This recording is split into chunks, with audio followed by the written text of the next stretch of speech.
It is the year 2020 and I am walking through a metropolis built for millions, yet surrounded by silence so complete it feels louder than any crowd. Glass towers rise like monuments to ambition parks, mirror global capitals, traffic lights change faithfully, but the people these systems were designed for never arrive.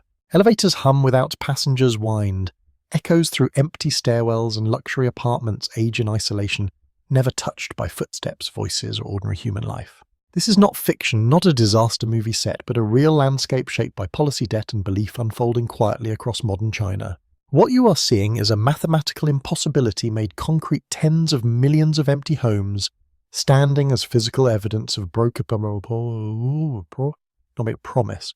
At its peak, this housing empire was valued in the tens of trillions, becoming the largest asset class humanity has ever created, and now it is collapsing slowly. Today we are not just studying numbers or charts, but tracing the human cost, the corruption and the illusion behind history's most ambitious construction boom. This story is not about buildings alone, but about trust incentives and how entire societies can mistake motion for progress.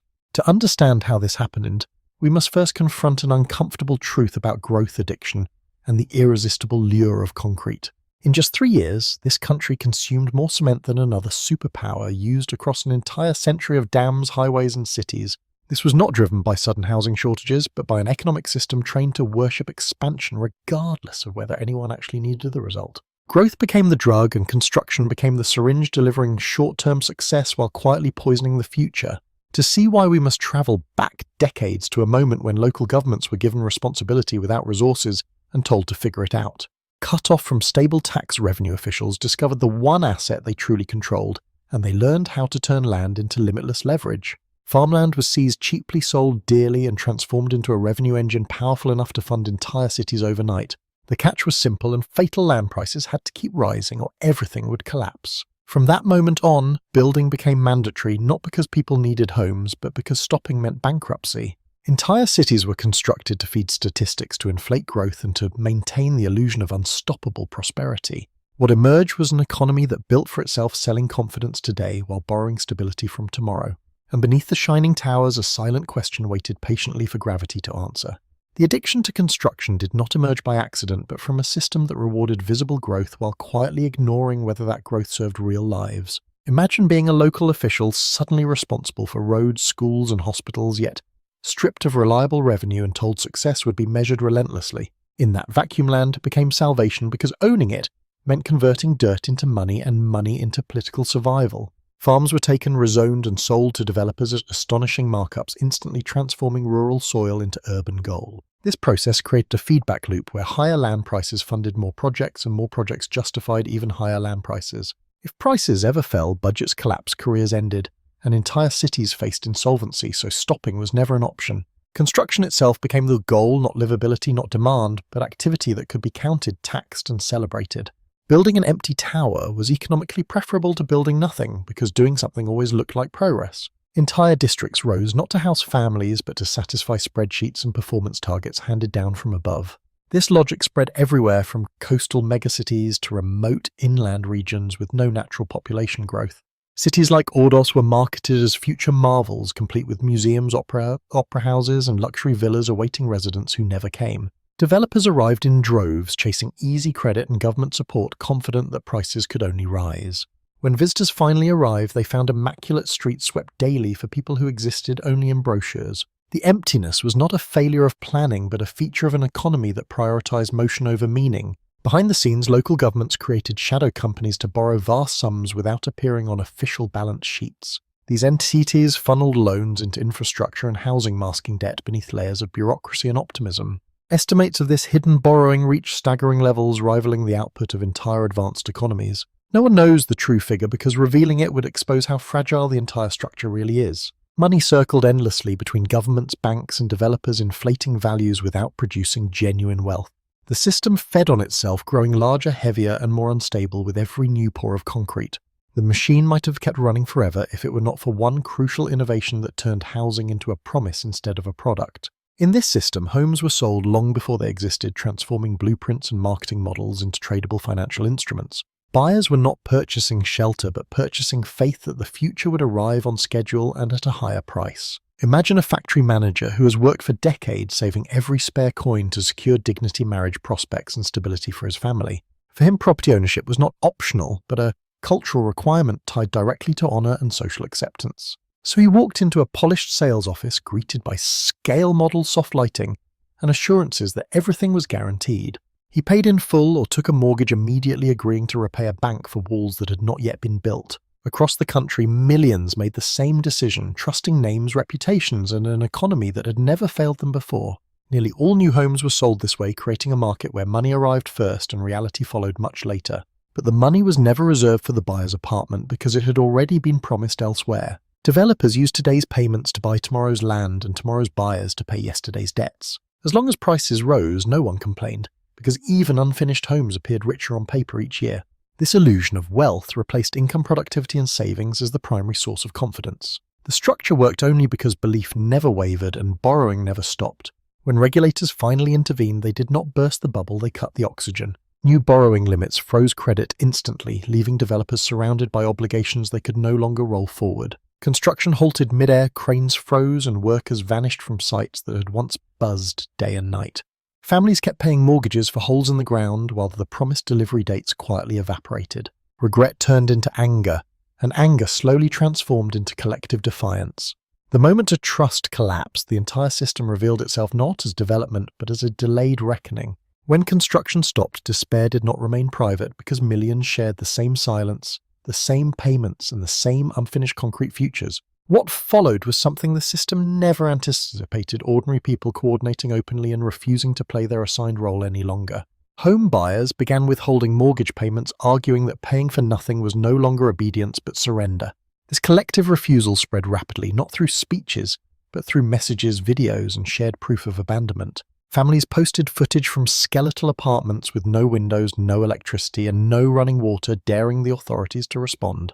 Some carried furniture up dozens of dark stairwells, turning unfinished shells into symbols of protest rather than homes. Couples slept beneath mosquito nets inside raw concrete rooms, documenting the death of a promise they were told could not fail.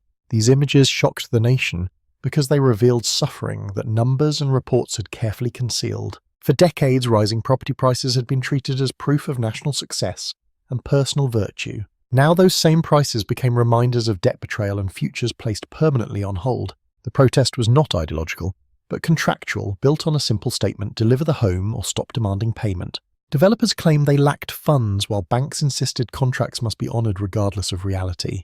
In the middle stood families trapped between institutions too large to admit fault. Wealth that once existed on paper vanished overnight, leaving behind obligations that remained painfully real. Some buyers lost not only savings, but marriages, health, and trust in the basic fairness of effort and reward.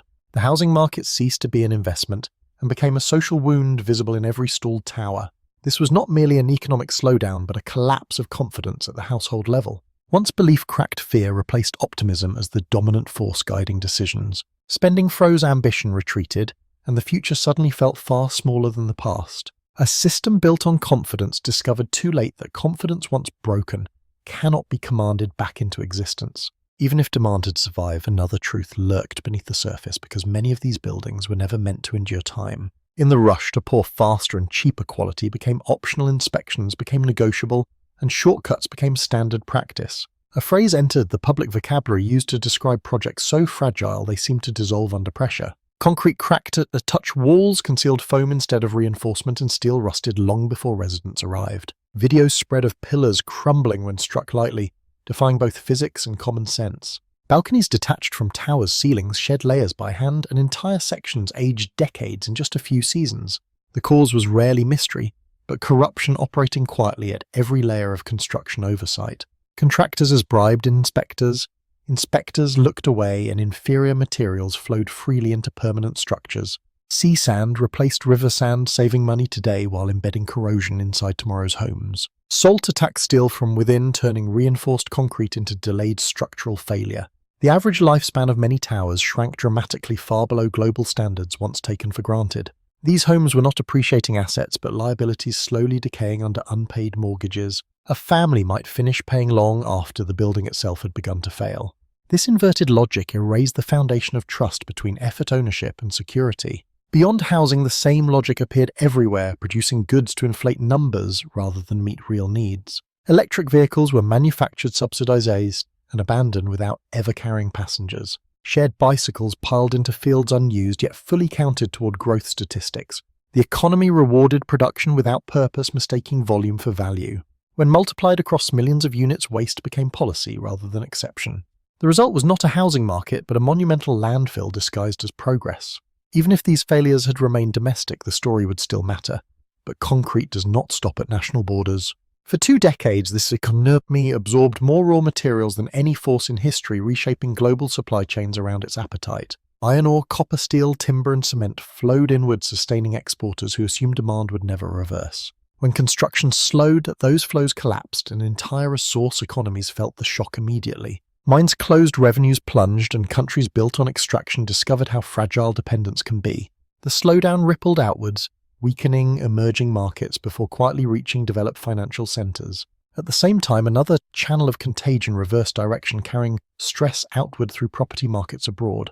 Wealthy households once moved savings overseas, purchasing homes in global cities as insurance against domestic uncertainty. Those purchases inflated prices far beyond local incomes, turning housing into a globalized asset rather than shelter. Now liquidity pressures force sales, draining heat from markets that once seemed untouchable. Luxury apartments sit longer, prices soften, and projects stall far from their original source of trouble. A homeowner thousands of miles away is suddenly exposed to balance sheets written in another language. A third channel spreads quietly through trade, carrying deflation disguised as affordability. Factories faced with collapsing demand push excess goods into global markets at razor-thin margins. Cheap vehicles, electronics and panels flood outward, undercutting manufacturers elsewhere. What appears as lower prices hides job losses, plant closures and political backlash. Governments respond with tariffs and restrictions, escalating economic tension born from surplus. Housing excess transforms into industrial conflict, linking apartments to geopolitics. The crisis leaves the skyline and enters supply chains, wallets and voting booths worldwide. A single concrete boom reveals how deeply the world has been quietly welded together. Facing this unraveling, the leadership found itself trapped between 2 disasters, each unacceptable, each carrying consequences that could reshape history. Allowing a full market collapse would erase savings, bankrupt banks, and risk social unrest on a scale no authority could tolerate. Printing unlimited money to rescue everyone would preserve appearances but destroy credibility, rewarding recklessness and hollowing the currency. Neither path offered stability, only different forms of decay unfolding at different speeds. So a third option emerged, not resolution but delay, an attempt to control the fall rather than stop it. Banks were instructed to abandon developers but selectively fund nearly finished projects to prevent visible collapse. The objective was simple: deliver enough homes to quiet anger while allowing companies and tycoons to fail quietly. On paper, this looks surgical, a controlled demolition designed to minimize shockwaves. In reality, the damage was too widespread for precision, and the cracks ran deeper than accounting ledgers. Courts ordered liquidations, but enforcement fractured across regions, protecting their own interests. Some projects limped forward, others froze permanently, creating cities suspended between life and abandonment. Even firms once labelled safe began to default, erasing the last illusion of containment. The strategy shifted toward future industries, promising innovation to replace concrete. Robotics, artificial intelligence, and advanced manufacturing were offered as new engines of growth.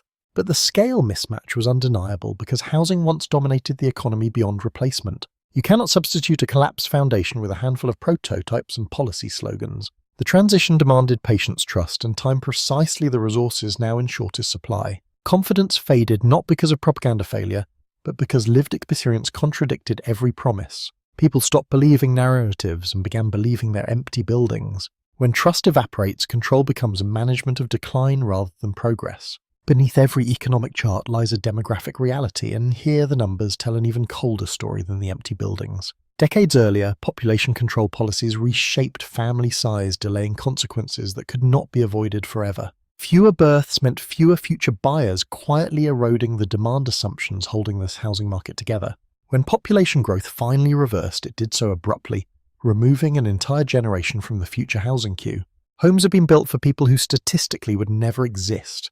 The market had assumed endless musical chairs, but the music slowed as players began leaving the room. A single child often inherited multiple apartments, concentrating supply rather than redistributing demand. Selling became difficult when every peer owned more property than they needed. The result was structural oversupply meeting permanent demographic decline. Younger generations faced a different reality marked by insecurity rather than optimism. Job prospects weakened, wages stagnated, and long-term commitments felt increasingly dangerous. Marriage rates fell sharply, removing the primary driver of new household formation. Without marriages, demand for first homes collapsed quietly but decisively. A cultural shift followed, valuing minimal obligation over relentless competition. Young people chose to step back, delaying families, mortgages, and traditional milestones. This was not rebellion, but exhaustion from chasing promises that no longer paid off. Housing transformed from aspiration into warning. Empty nurseries mirrored empty apartments, reinforcing a feedback loop of caution. The future population shrank while the physical city remained frozen in excess. No policy could reverse time, and no stimulus could create buyers who were never born. At this point, it becomes tempting to treat this collapse as distant, a uniquely foreign mistake, safely contained by borders and language. That instinct is comforting but dangerously wrong, because the forces at work here are deeply human and widely shared. Across many countries, housing slowly shifted from shelter into speculation, from necessity into financial identity. Homes stopped being places to live and became vehicles to store hope, status, and retirement. Cheap credit encouraged buyers to stretch further, while rising prices reassured them that risk was an illusion. The belief that property only rises became cultural truth, repeated until questioning it felt irrational. When that belief hardens, warning signs are dismissed as negativity rather than information. Construction accelerates, leverage increases, and societies confuse momentum with health. This pattern is not ideological, but psychological, driven by fear of missing out and faith in permanence. The extreme case simply reveals what moderation often hides. Male investment occurs when capital flows where returns appear guaranteed rather than where value is created. It thrives in environments where money is cheap and patience is scarce. Eventually, supply outruns reality and assets detach from the lives meant to sustain them. When correction arrives, it feels sudden only because denial was prolonged. This collapse does not argue against growth, but against growth built on repetition instead of purpose. Prosperity cannot be engineered by endlessly selling the same asset back to oneself. Wealth must be supported by productivity, innovation, and trust. Without those foundations, scale becomes fragility rather than strength. The warning is quiet but universal. Ignoring it requires active choice. Gravity applies everywhere, even when disguised by concrete and confidence. What we are witnessing now is not a sudden disaster, but the long ending of an era built on momentum rather than meaning. The greatest construction boom in human history lifted millions upward, then quietly locked millions more into unfinished dreams. Concrete poured faster than wisdom, and scale outran responsibility long before consequences appeared.